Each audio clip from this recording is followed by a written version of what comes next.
Ok, bon, du coup, dans les grandes lignes, je vous fais vraiment une présentation rapide de qu'est-ce que c'est que ce format. C'est un format qui est nouveau, ça n'existait pas chez nous jusqu'à présent. Moi, j'ai senti au niveau du marché qu'il y avait une demande assez claire d'avoir plus d'accompagnement.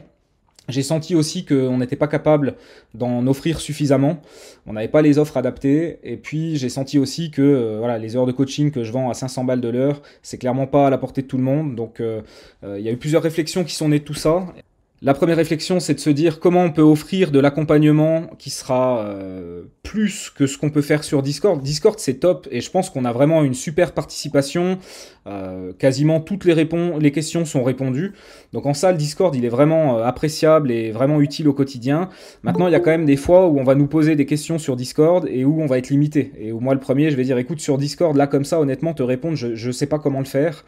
Donc l'idée, c'était de pouvoir proposer un format bootcamp en live comme ça, on va pouvoir faire de la pratique et pouvoir pousser la pratique bien plus que ce qu'on peut faire sur Discord. C'est aussi un format qui se veut malgré tout assez économique, il y a pas mal de valeurs, il y a 8 heures de bootcamp par mois et selon les offres qu'on prend, on peut avoir ça à 150 balles. Il me semble que c'est extrêmement raisonnable pour avoir benchmarké, regardé, etc. Après, j'entends aussi que ça fera sans doute trop cher pour certains, mais il n'y a pas de problème avec ça. Mais en tout cas, une offre de coaching, de pratique économique en groupe comme on le fait aujourd'hui. Et puis on a aussi proposé une offre d'accompagnement individuel, on a baissé les prix sur cette partie-là. Donc voilà, la philosophie cette année, c'est vraiment de se dire, il faut plus d'accompagnement, il faut être capable de l'offrir, parce qu'il y a une vraie demande pour ça. Jusqu'à présent, on n'était pas taillé pour le faire. Moi, j'étais pas staffé non plus suffisamment pour le faire. Pour moi, il y a trois types de personnes aujourd'hui qui sont là. Il y a ceux qui ont une problématique à partager. Le deuxième type de personnes, c'est les gens qui n'ont pas forcément de problématique à proposer, mais qui ont envie de participer, qui ont envie de se faire la main. Pour rappel, ce format, c'est vraiment, pour moi, c'est quelque chose qui vient après la formation. Ça ne veut pas dire que on peut pas prendre ça en parallèle de la formation. Ça peut être un très bon complément, mais pour moi, on est vraiment dans l'étape d'après. C'est-à-dire que quelque part, la formation, c'est je dois apprendre, je dois gagner des compétences, et ça, généralement, ça marche plutôt bien si on le fait de son côté, avec le Discord au quotidien pour pouvoir échanger. Et ensuite, il y a la deuxième phase qui est j'ai obtenu des compétences, mais est-ce que je suis capable de les mobiliser dans des problématiques clients spécifiques? Est-ce que je vais être capable de, avec tout ce que j'ai appris, de faire des diagnostics qui vont être pertinents, de savoir parler à un client, de lui proposer une stratégie, ou alors le mec me contacte parce qu'il a un blocage, est-ce que je suis capable de le débloquer? Est-ce que je sais mobiliser mes connaissances nouvelles dans des problématiques concrètes et précises au niveau des clients? Donc ça, c'est la deuxième typologie de personnes que j'avais invité à venir aujourd'hui. C'est vous avez envie de participer. L'idée, c'est pas il y a une problématique qui est donnée, et puis c'est Christina ou Paul ou Romain ou Bruno qui répondent, et puis bah, les autres écoutent, et puis il se passe rien. C'est vraiment un format collaboratif. Et là où c'est intéressant, c'est que plutôt que nous, on donne les réponses, nous, on est là pour donner un cadre et on est là aussi pour donner notre point de vue, parce que bah, il n'y a pas de problème avec le fait de donner notre point de vue, mais l'objectif, c'est aussi que on puisse vous donner la parole et que vous puissiez vous entraîner. C'est un très bon exercice à plusieurs égards. Le premier, c'est de prendre la parole de manière publique, comme ça, face à un groupe. Alors on est ensemble, on est dans la bienveillance, il n'y a pas de souci avec ça, mais effectivement, peut-être que parfois vous allez aller devoir vendre un contrat à un client, et puis bah, il y aura le client, mais il y aura aussi son assistant, il y aura aussi l'adjoint du patron, et finalement vous allez vous retrouver seul face à 3 ou 4 personnes. Et il faut déjà qu'à ce moment-là, vous ayez la possibilité de pouvoir prendre la parole, vous sentir à l'aise avec ça. Et l'objectif de ces bootcamps, un des objectifs, c'est de pouvoir travailler ça. Le fait de pouvoir dépasser quelque part la timidité qu'on peut tous avoir, ou un peu le trac, ou pas être sûr. Donc c'est vraiment un des objectifs de ces bootcamps, c'est de pouvoir se débrider et puis sortir de nous-mêmes et être capable de s'adresser à plusieurs personnes. Et puis il y a aussi l'aspect... est-ce que ta recommandation, elle est pertinente? Est-ce que tu as fait le bon choix dans tes recommandations ou pas? Donc il y a une vraie correction par rapport à ça. Il y a aussi l'aspect collaboratif, ça peut permettre de créer des synergies entre vous. On a déjà plusieurs mariages, entre guillemets, des mariages professionnels qui se sont faits au sein de la communauté. Finalement, des Blaise Bruno, on a des Émile et Arthur, on a des Paul et Léa, on a plein de choses. Donc ça, c'est très très bien. Ça permet aussi de favoriser ça. L'objectif, c'est que finalement, voilà, on pose une problématique. C'est un peu comme si c'était un client qui vient et qui nous contacte pour une problématique. Et comment nous, on va réagir à ça? Qu'est-ce qu'on va pouvoir lui proposer comme solution? Le tout dans un mode un peu brainstorming, où on va tous travailler ensemble sur des cas concrets et pratiques. Et puis peut-être dernier point, cette offre elle a aussi été pensée pour ça, c'est que encore une fois, même si on a baissé les prix sur le coaching individuel, ça reste un budget, c'est évident. Donc Ce format bootcamp, il est moins cher que du coaching individuel et on retrouve dans une certaine mesure, quelque part, comme du coaching individuel. C'est-à-dire, j'ai une problématique, j'ai envie d'avoir une réponse, je viens, je peux poser ma problématique et avoir des réponses. Donc ça, c'est intéressant aussi. Donc c'est un peu un coaching économique. Voilà, c'est aussi dans ce sens-là que je l'avais pensé. Qui c'est qui serait chaud pour proposer sa problématique et puis qu'on essaye de voir qu'est-ce qu'on peut apporter à ça? Bon, je t'en avais parlé par mail. Moi, je me casse la tête depuis quelques années avec un client un peu spécifique parce qu'il est dans un métier où j'ai des difficultés à faire des conversions et tout simplement parce que les conversions, il n'en veut pas, ce qui est un peu chiant. Donc, c'est un client qui est dans le rachat d'or en France. Je ne vais pas trop préciser parce qu'en termes de SEO, j'ai réussi à bien le placer, donc ça m'embête.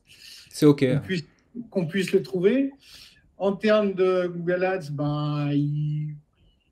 ça se passe plutôt pas mal, mais comme je disais, c'est un client qui ne veut pas qu'on l'appelle, pratiquement, parce que j'ai passé quelques temps avec lui dans son office, enfin dans sa très belle boutique. Il ne vend rien. D'accord? Il ne fait que racheter. C'est un peu un espèce de... comme les converts, machin, là, ils rachètent des objets. Ouais. Donc, uniquement de l'or et des objets de luxe. OK. Donc, il ne veut pas qu'on l'appelle. Quand j'ai passé du temps chez lui, c'était toujours les mêmes appels. À combien est l'or aujourd'hui? Alors que tout ça, c'est clairement exprimé sur sa page web. Et donc, il ne veut pas qu'on l'appelle, il ne veut pas qu'on le mail parce que c'est toujours la même chose. Donc, j'ai un problème de conversion. Alors, lui, il me dit, je veux des clics. Oui, OK, mais voilà. Donc, j'ai trouvé une astuce et c'est quand même de demander que les gens nous contactent. C'est moi qui gère les contacts. Et avec un assistant, on répond ou on ne répond pas, etc. On a mis un truc automatique en ligne, etc. Donc, comme je n'ai pas de possibilité de faire des conversions, je m'emmerde comme un rat mort, si vous me permettez l'expression, parce que je rame pour... ça monte et ça descend, quoi. Voilà, en gros, dans Google Ads. Il y a des périodes où il se passe des choses et puis après, ça... Voilà. Donc, je ne peux pas faire de conversion, donc j'ai des problèmes. Voilà. Donc, si je trouve une bonne idée, ça m'aiderait bien, quoi. Donc, si je résume la situation, tu es face à un client qui... c'est un très bon client et il dépense plus de 5 000 balles par mois facilement. OK. Et donc, pour faire du clic sur lequel, toi, derrière, tu n'as pas de signaux de conversion et du coup, c'est problématique. Okay. J'ai réussi à optimiser le coût du clic à environ 40, 50, 60 centimes, suivant le type d'objet, si c'est de l'or, si c'est des montres, etc. Mais voilà. OK. Est-ce que quelqu'un ici a envie de se lancer et a envie de proposer des pistes de réflexion par rapport à cette problématique où finalement on dépense 5000 balles par mois, ce qui n'est pas un budget négligeable, mais derrière on n'a que des clics et donc j'imagine bien que tu dois être un peu frustré parce que finalement pas de conversion, oui. Ça veut dire pas de stratégie d'enchère intelligente, pas de... c'est vrai que sans conversion, il y a quand même pas mal de choses qui sont difficiles à évaluer, notamment la performance des campagnes. Ça se trouve, il y en a qui font plein de clics à pas trop cher, alors on se dit c'est pas trop mal, mais finalement derrière ça amène que du trafic déchet entre guillemets. Est-ce que quelqu'un a envie de s'exprimer par rapport à ça? Oui. Si je peux me permettre, je ne fais pas de performance max, je fais que du search parce que j'ai pas envie d'aller perdre de l'argent dans des trucs que j'arrive encore moins à convertir. Ok. Alors, je donne juste une toute petite précision. Moi, je vous vois pas tous sur l'écran parce qu'on est nombreux et en fait, moi, je vois seulement 3, 6, 9. Voilà, j'ai 9 visages face à moi. Donc, peut-être utiliser la fonctionnalité de lever la main, si vous le voulez bien. Si tu veux, Bruno, tu appuies sur 3 petits points, tu fais modifier la mise en page et tu peux augmenter le nombre de... Tu peux avoir une mosaïque avec l'ensemble des participants. Ok. Alors, en l'occurrence, l'option de lever la main, elle me plaît bien. Donc là, je vois, j'ai 2 personnes qui ont levé la main. J'ai Valentin, Manu, Karen, 3. Ok. Donc, je vous prends, voilà, chacun dans l'ordre. Donc, Valentin, je t'en prie. Bonjour tout le monde, salut Bernard. Du coup, Salut. j'aurais une question. Comment tu communiques avec ton client? Lui, il attend quoi comme objectif si Ah du coup tu fais bah, plus les conversions? qu'est-ce qu'il attend? Il attend des clics, c'est-à-dire, je traduis ça par du branding, quoi. Il veut que les gens aillent dans sa boutique, entre autres. Surtout, surtout. Ok. Et du coup, tu as essayé de lui expliquer que, enfin, c'est un peu la complexité avec certains clients qui sont comme ça, qui veulent avoir du clic, et c'est un peu compliqué de leur faire comprendre que c'est bien d'avoir du clic, mais c'est mieux d'avoir des conversions. Est-ce que tu as eu cette discussion avec lui? Est-ce que il le comprend ou Il le comprend, j'insiste, je trouve des petites astuces sur certains objets en particulier. Par exemple, euh, j'ai réussi à mettre un tout petit magnet, un e-book sur la vente de pièces de monnaie, donc expliquer pourquoi vous pouvez vendre des pièces de monnaie en or, mais ce n'est pas l'essentiel de son business, donc il s'en fout. Donc voilà, voilà. J'ai bien essayé. Alors, c'est une personne qui a 75 ans maintenant, donc ça fait 10 ans que je suis avec lui. Ça fait 10 ans que j'essaie de lui mettre, de le faire venir dans mon terrain, mais il ne veut pas. Il veut pas. Et dernière question, ensuite je passerai la main aux autres. Qu'est-ce que lui, il attend comme résultat, à part des clics, du coup, comment il souhaiterait être contacté, pardon, si c'est pas par téléphone ni par mail? Alors, il veut simplement que les gens viennent en boutique avec leur objet à vendre. Ok. Voilà. D'accord. Ok. Je te remercie. Merci à toi. Merci Valentin pour ta participation. Je donne la parole à Manu. Oui, merci Bruno. Vous m'entendez bien? Oui. Ouais. Ok. Oui, moi, j'arrive pas trop à comprendre la problématique parce que visiblement, le client a l'air satisfait, non? Oui. Du coup, pour moi, l'objectif est quand même pas mal atteint. Alors, du coup, est-ce que toi, c'est un problème de rémunération? C'est-à-dire, tu aimerais être. Du coup, je sais pas comment tu te rémunères. Non, d'accord. Tu voudrais pas. Ce qui t'embête, c'est pas un problème de rémunération, c'est pas un problème, pardon, de satisfaction du client parce que ça fait 10 ans que je bosse avec lui, il est heureux. Bah oui. Moi aussi. Mais du coup, un client heureux, c'est déjà pas mal, non? Oui, mais j'ai l'impression que je lui envoie des tonnes de clics et qu'il y a, comme disait Bruno, beaucoup de déchets. Okay. C'est ça. Ouais, donc c'est plus une problématique tu as l'impression d'engraisser Google et ça ne te satisfait pas d'un point de vue personnel. Exactement. Surtout que lui, il n'a pas de problème de budget. Et quand je lui dis, je voudrais faire ça, allez-y. Voilà. Parce qu'avec un coût par clic, moi je vois pour ma problématique, si jamais on a le temps d'en parler, moi j'ai un coût par clic à 2 €, donc avec tes 50 centimes, tu me fais rêver, tu vois.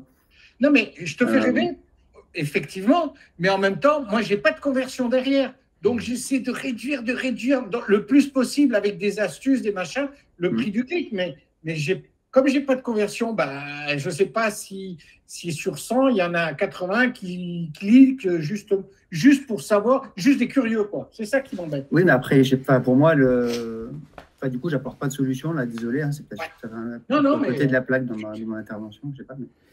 Mais du coup, pour moi, Google Ads, c'est juste un moyen, en fait. Donc, en fait, qu'il y ait des conversions mesurées ou pas, tant que lui, il gagne sa vie, qu'il est content, je sais pas, en fait, pour moi, ça suffit. Non? Merci Manu. On va voir si d'autres personnes ont d'autres pistes, mais merci pour ton intervention, c'est pertinent, il n'y a aucun problème. Et continuons, c'est vraiment ça aussi l'objectif du bootcamp, c'est on est tous là, on a tous un cerveau, sauf preuve du contraire, et l'effervescence qu'on a ensemble, ça va permettre de trouver des solutions qu'on trouve des fois pas tout seul. Et puis c'est aussi le côté, voilà, je prends la parole, je m'entraîne, je pose les bonnes questions.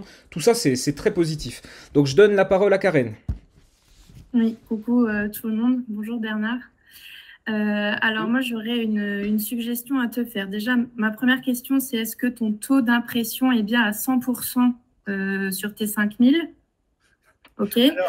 Alors, je te réponds. Alors, il y a des mois, il tourne à 60 et il monte à 80, etc. Effectivement, j'ai cherché par là, oui. Ok. Du coup, bon, ça, si de ce côté-là, ça semble optimal, j'aurais quand même à te conseiller d'aller vers la performance max, mais avec un objectif drive to store. En fait, moi, j'ai un problème inverse. Je travaille pour une chaîne de cuisinistes. Et du coup, ben, tout le monde n'est pas intéressé par une cuisine et les gens ont tendance à se rendre souvent en magasin, mais ne pas prendre des rendez-vous en ligne. Sauf que moi, mon client mesure en fait le nombre de formulaires remplis pour prendre rendez-vous. Du coup, là-dessus, pour faire du volume de conversion qui semblait pertinente quand même, j'ai ma campagne de search qui tourne comme la tienne, que j'essaie d'optimiser le plus possible. Mais j'ai aussi une campagne de performance max drive to store. Donc, je la lis vraiment à l'adresse physique du magasin. Et en fait, ça me remonte automatiquement de façon fictive. J'ai rien eu à setuper. Des demandes d'itinéraires, des clics sur les boutons de la page Google My Business, ce genre de choses. Donc, ça pourrait être une conversion pour toi. Ça me plaît bien. La demande d'itinéraire, ça, j'y ai pensé à un moment donné. Je n'ai pas trop cherché, mais je vais, ouais, effectivement, ça me branche bien, ça. C'est une excellente idée. Alors, si ça peut, déjà, information, du coup, moi, pour mon cuisiniste, il est souvent sur des zones commerciales. Donc, quand il y a, dans les conversions, tu as de demandes d'itinéraire, clic sur bouton d'appel, un peu interaction avec la page My Business, mais tu as aussi un store visit. Donc, en fait, Google essaie de savoir si ton internaute, il est rentré dans ton magasin. Sauf que moi, sur les cuisinistes, vu que c'est dans des zones commerciales et que le GPS, ben, il n'est pas infaillible, il y a beaucoup de déperditions. En fait, entre le nombre de store visits que j'ai et le nombre de gens qui passent la porte, apparemment, il y a un gros gap. Donc, attention à cette métrique-là. Mais en tout cas, la demande d'itinéraire pourrait être intéressante pour toi, je pense. Alors, c'est une excellente suggestion. Je suis en train de noter parce que je l'avais pas, je l'avais vu, mais je ne m'étais pas arrêté là-dessus. Merci. Avant de passer la parole à Thibaut, j'aimerais juste réagir par rapport à ça. Alors déjà, Nico t'a mis dans le chat, j'ai vu passer des liens. En fait, il me semble qu'il avait recommandé plus ou moins la même chose que Karen, et il t'a mis un lien vers les pages de support Google qui pourraient t'intéresser, donc n'hésite pas à récupérer. Ça, c'est le premier point. Merci Nico. Et deuxième point, alors c'est vrai que c'est pas le genre de client que nous on a. Je suis pas très au fait en fait des store limits. Je connais évidemment les principes parce que je me documente, mais je me demande quand même s'il n'y a pas une masse critique minimum. Et genre pour une boîte qui fait du rachat d'or, j'imagine bien qu'elle fait pas non plus 500 000 visites par jour. Je sais pas si en termes de masse critique minimum, il serait éligible. Voilà, c'est juste la question sur laquelle il faut que tu regardes. Je donne la parole à Thibaut. Salut Bernard. Déjà, salut Thibaut. Toutes les suggestions, elles sont super et j'avais pensé à un truc semblable à ce que Karen a dit, mais je pense qu'elle a plus la pratique pour en parler. Moi, une seule suggestion auquel je penserais, ce serait en fait, à ta place, je pense que ça te frustre que tu ne puisses pas vraiment mesurer l'impact que tu as sur le business de ton client. Exact. Ce serait d'utiliser une autre micro-conversion qui est plus engageante que simplement des clics sur son site, à savoir, ça peut être soit un taux de scroll sur une page, ou un temps pensé. Et je sais que ce sera beaucoup moins précis qu'un appel réel ou autre, mais au moins, je pense que tu auras, on va dire, un niveau d'engagement plus élevé sur les clics que tu vas payer. C'est un peu la chose qui me vient, parce qu'autrement, tu ne peux pas optimiser ce que tu ne mesures pas, et si c'est seulement des clics, ce serait frustrant. Donc, en fait, en une phrase, ce serait d'avoir une micro-conversion un peu plus engageante que simplement des clics, si ce n'est pas déjà fait. Voilà. Donc, créer une conversion pour que s'il fait, je ne sais pas, 80% de la page, là, ça devient une conversion, quoi. Parce que là, en gros, l'action de conversion qui est programmée, c'est quoi sur les campagnes que tu as en route actuellement? J'en ai pas. C'est ça le problème. Ouais. Bah, je mettrais au moins une métrique qui montre au moins un engagement un peu plus, on va dire, manifesté d'un visiteur, en fait, pour essayer d'optimiser avec ce que tu as en fait dans tes moyens et sur ce que tu peux contrôler. Voilà. Mais je pense que la suggestion du Drive to Store, pour ceux qui l'ont déjà fait, ce serait, je pense, là où tu auras le plus d'impact. Merci Thibaut. Voilà. Merci Thibaut, superbe. Je donne la parole à Timothée. Ouais, bonjour à tous. Je vais bientôt fêter mes 1 an de formation d'inscription, Bruno, donc très cool. En tout cas, merci pour tout, pour le Discord, et là, ravi de pouvoir partager, parce que j'ai vu vos noms se balader un peu partout dans le Discord, mais c'est vrai qu'on n'a jamais vu les visages, donc déjà on avance, c'est pas vu en physique, mais non, mais j'ai un compte qui dépensent 10-12K en institutionnel uniquement pour des clics. Le seul truc que je mesure, c'est le CTR et les notes de qualité. Ils essaient d'avoir des pages DLP qui ressemblent un peu à quelque chose par rapport à l'intention de recherche. À part faire ça, je fais rien d'autre, clairement. Par contre, quand je t'écoute, quand il y a un truc, si le client il a du budget, même s'il est peut-être un peu âgé, c'est faire une vidéo un peu de branding ou de parcours client et la pousser sur YouTube sur les intentions de recherche. Pour moi, ça pourrait mettre un petit plus, tu vois, étendre un peu le compte. Et si tu fais ça sur une zone géolocalisée, je suis assez certain que la personne qui a besoin d'argent, qui est prête à vendre de l'or, si elle a un peu titillé sur YouTube avec du pré-roll, ça peut peut-être l'inciter un peu plus à aller plus loin. Mais sinon, je n'aurais pas d'autres conseils à te donner. Merci. J'ai fait des vidéos avant que Performance Max arrive. J'arrivais plus à contrôler, là, mais ça ne m'a rien apporté de spécifique, quoi. Donc, c'était il y a quelques années. Mais pourquoi pas, ouais. Pourquoi pas. Ouais. Ok, bon courage. Et puis sinon, je serais heureux de partager une problématique après, Bruno. Ouais, volontiers. Donc déjà, merci pour la participation. Visiblement, il n'y a plus personne qui a de suggestions à proposer. Je vois qu'il y a Christina. Donc Christina, qui pour rappel fait partie de la team Mentor Expert maintenant chez nous, Blaise et Bruno. Christina, je te donne volontiers la parole. Et puis si parmi Paul et les deux Romains qui font partie aussi de l'équipe encadrante désormais, vous avez des suggestions ou des choses à dire, n'hésitez pas. Et puis j'essaierai de conclure là-dessus sur la base de tous ces échanges super qui ont été proposés jusqu'à présent. Vas-y Christina, je t'en prie. Merci. Bonjour à tous. Donc, super astuce de Karen et Nicolas qui va me servir également pour mes clients. Moi, la seule chose que je peux te dire, Bernard, pour télécharger un peu des formulaires inutiles, peut-être vraiment essayer de très bien les qualifier. Voilà, avec des questions si c'est pour identifier les personnes qui veulent vraiment aller au magasin et vendre et savoir les choses les plus importantes à vendre pour pas traiter trop de poubelles en fait. Peut-être que les formulaires ils soient pas envoyés si c'est pas une personne qui a l'intérêt que vous cherchez. Comme ça, vous traitez pas des formulaires pour traiter des formulaires des gens qui ont rien à voir et il y aura moins de déchets. Du coup, tu vas qualifier mieux ce type de conversion. Et sinon, j'ai pensé peut-être une espèce pour donner des signaux à Google Ads. Je sais pas si ça s'est fait, une espèce de simulateur dans lequel les gens ils pourraient savoir combien ils vont obtenir s'ils viennent déposer leur objet chez ton acheteur en fait. Et du coup, ça va te permettre de passer du temps sur la page, d'envoyer des signaux à Google Ads. Et là, tu pourrais peut-être faire des conversions secondaires. Et s'il y a une qui est vraiment intéressante, tu pourras les mettre en principal. Mais au moins Google Ads, il va pouvoir faire un robot de l'audience qui fonctionne mieux parce qu'ils ont rempli cet objectif des différentes simulations. Voilà, c'est une idée. Alors, je réponds parce que merci Christina. J'y avais pensé, on avait fait un simulateur en PHP, une petite page, etc.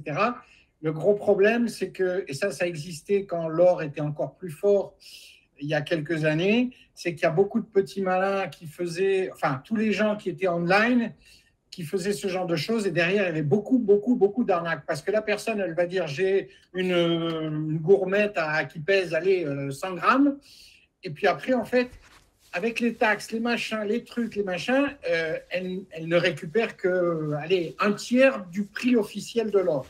Donc ça, les online le faisaient très bien, ils attiraient beaucoup de gugus et il y avait beaucoup d'arnaques. Et lui a vécu ça très mal. Et au bout d'un moment, il m'a dit, on dégage tout ça parce que je ne veux pas de gens comme ça. Donc j'ai essayé ça aussi. Et voilà. Il y a peut-être une idée à creuser. J'ai fait un quiz aussi à un moment donné. Donc voilà. Mais bon. Le quiz, ça peut être un truc, mais voilà. Merci de ta proposition. Je vais y réfléchir, mais c'est pas évident. Merci Christina. Avant de conclure sur cette problématique et de passer à une autre, l'objectif c'est voilà, je dirais que si on passe 20-25 minutes par problématique, c'est bien qu'on puisse quand même en évaluer d'autres. Je donne la parole à Charles. Ouais, juste rapidement, moi je me demandais si tu avais déjà essayé de faire de la prise de rendez-vous en magasin.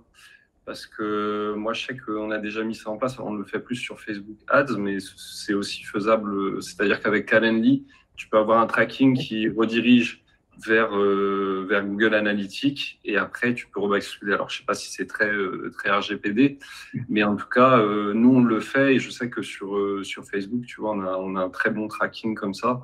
Et ça nous permet du coup de remonter. Alors après, tu as toujours une déperdition aussi parce que tout le monde ne se présente pas forcément au magasin. Mais pour moi, ce serait une façon de traquer aussi sur la prise de rendez-vous, quoi. Il n'en veut pas.